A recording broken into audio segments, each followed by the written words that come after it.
Kasus penularan COVID-19 di Indonesia dilaporkan kembali melonjak.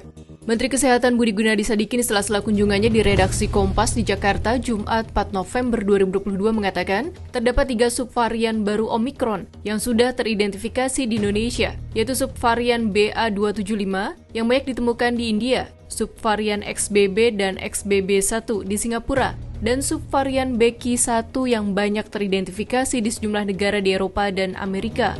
Naiknya kenapa? Karena ada varian baru. COVID itu naik sesudah kita belajar kemarin bukan karena movement, bukan karena gerakan, karena varian baru. Ada 3 varian baru yang sudah masuk ke Indonesia yang menyebabkan ini naik. BA2.75 yang banyak di India, XBB dan XBB1 yang banyak di Singapura, dan BQ1 yang ada di Eropa dan negara-negara di Amerika. 3-tiganya sudah ada di Indonesia, ini yang menyebabkan kenaikan. Yang paling tinggi kita lihat dekat di Singapura, itu ada XBB.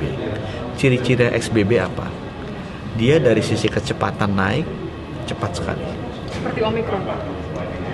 Saya koreksi sedikit, XBB, BA2.75, BQ1, BA4, BA5, BA1 itu semua varian Omikron.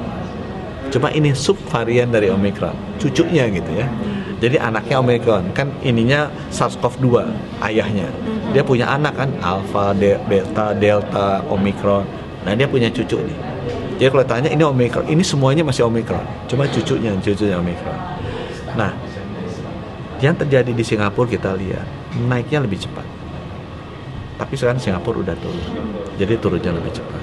Yang kita lihat di Singapura, yang masuk rumah sakit juga cepat naiknya. Tapi turunnya lebih cepat. Fatality-nya kita lihat di Singapura tidak banyak perubahan dibandingkan BA4 dan 5. Ya. Jadi perbandingannya adalah BA4 dan 5 yang kemarin di Agustus, bukan yang BA1-2 di bulan Januari Februari yang tinggi. Kan kita puncak kalau dari sisi kasus itu Januari Februari tahun ini pada saat Omikron BA1 BA2 masuk. Itu sampai 60.000 sampai 70.000 kasus per hari. Tapi kalau kematian paling tinggi paling banyak Delta di Juli 2021. Itu paling banyak kematian paling tinggi. Ya kalau yang ini dari sisi kasus di bawah BA45, jadi sangat jauh di bawah BA1, BA2, tapi kematiannya dekat dengan BA4, BA5.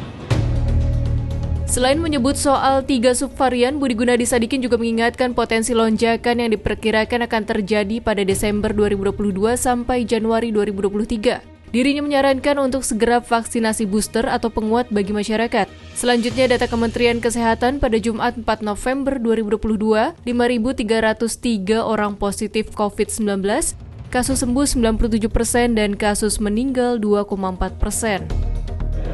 Cepat di booster kita tuh baru 62 juta ya, vaksinnya ada, cepat di booster, dan insya Allah kan segera nih vaksin dalam negeri produksi Bio Farma Biotis akan keluar, itu akan kita pakai, kita lagi mempercepat supaya November ini bisa kita roll.